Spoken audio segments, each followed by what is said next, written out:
ஒரு healthy breakfast வேணும்னா இந்த இன்ஸ்டன்டான இனிப்பு கம்பாரியை ட்ரை பண்ணி பாருங்க.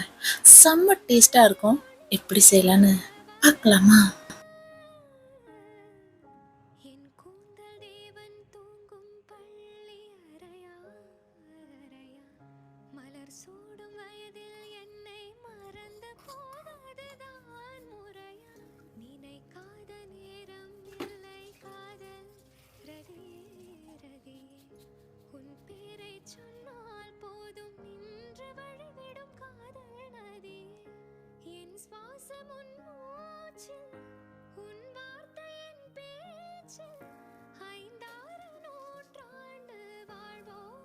இது போல நிறைய ரெசிபிஸ்க்கு நம்ம சேனலை மறக்காம சப்ஸ்கிரைப் பண்ணிட்டு பாருங்க. அடுத்த வீடியோல சந்திக்கிறேன். நன்றி, வணக்கம்.